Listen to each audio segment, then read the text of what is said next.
Welcome to the newest Korra vlog. This is probably going to be a really short one because not a whole ton happened in this one. Not that it was bad. Stuff happened, it's just very quick to explain. Yeah, pretty much the Mako's prince, emperor, whatever, he got kidnapped.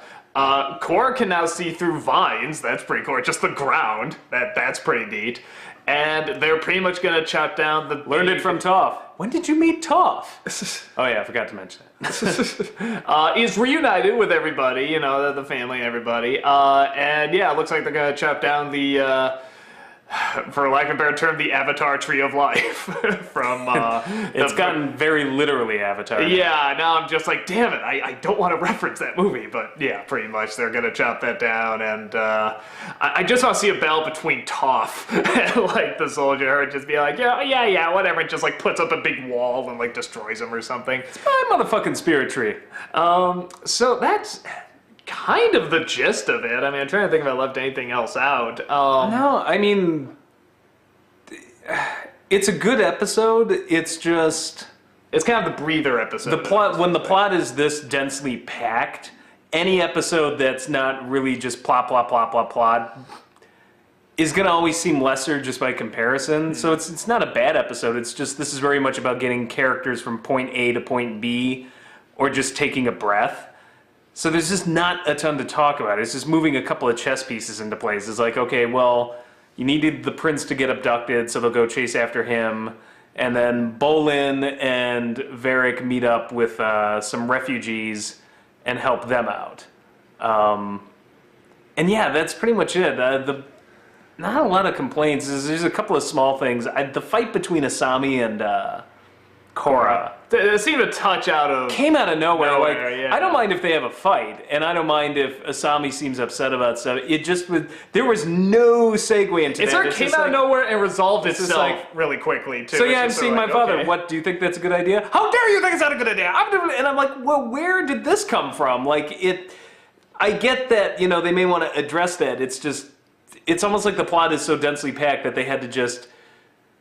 have no way to segue into this fight, so it just burst out of nowhere at the dinner table there, and I'm like, okay, I guess they're upset at each other, and then that seemed resolved quick. So, yeah, that came out of nowhere, and I think the only other thing is, I feel bad for Mako, because he got stuck with this guy, but at the same time... he didn't really do his job, did he? Yeah, the second he's like, I'm hitting the restroom, come follow me, he's like, no, and I was just like, well, I wonder what's going to happen. Yeah. I'm just like... that's not a good bodyguard, no matter how insufferable the douchebag is. At the very least, I mean, be outside the door, you know. I mean, this guy he does have people after him. It's kind of a legit reason for people to go after him. Yeah, if he was right outside the door, at least maybe you could hear him go like, ah! Yeah. Like, but,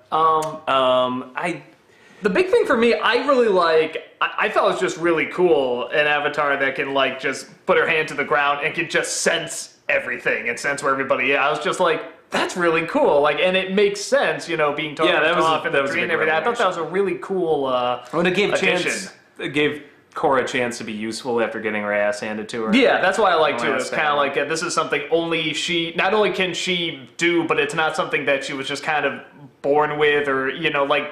Or even the other avatars were taught, it's just passed down to her. This was something that's like, it seems like something that's really hard to pick up. You know, Toph can do it because she's blind, you know, but it's one of those things where it's like, yeah, you put your hand out, you just sense where the person is. Like, that's impressive, you know, that's a really cool thing. And it's like, ooh, maybe that can be passed on to the next avatar or something like that. Like, that's a cool thing to... but I'm sure it'll come back if that tree's attacked. Maybe Korra will sense it. Yeah, that'd be interesting, actually. How are they going to cut down that giant thing? I'm so curious about that. Chainsaws. Really big chainsaws. Yes, but then Chuck Norris will come in, stop it with his hand. You know, even if it's huge, he'll still just stop it with his little hand. So, yeah, I think the only other thing which I thought was cool was Bolin having a lot of redemption for Bolin. I feel like he's finally come into his own. Like, you know, he admits straight up, it's like, all right, we both got tricked by this person. Like, now it's time for us to step up. And when he needs to, he really does, because the last time they got screwed because Varric got caught. But this time Bolin, like, unleashes the lava and goes to town. And then Varric pitches in by shutting the mechas off. Somebody pointed out on my public Facebook. I was like, no love for Varric. I was, yes, he shut the mechas down. That's awesome. No love for Varric. I love Varric. I know. All we've done is praise the hell out of Varric. You don't mention him once. There's like, how dare you? But that's like one of my favorite characters.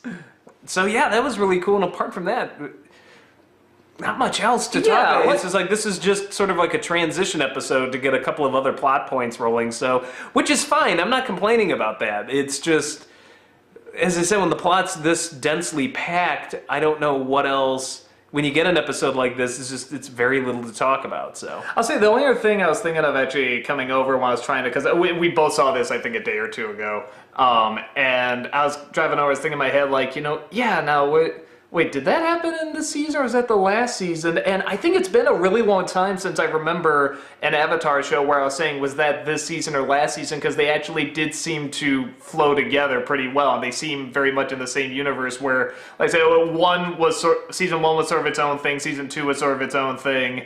In some ways a repeat of season 1. And this one, it's like, yeah, even though they had different villains, they both kind of came to a close. There is the sense that they do connect much more. And it could be because they're playing them like right after each other. I mean, season 4, we just launched right into that after 3.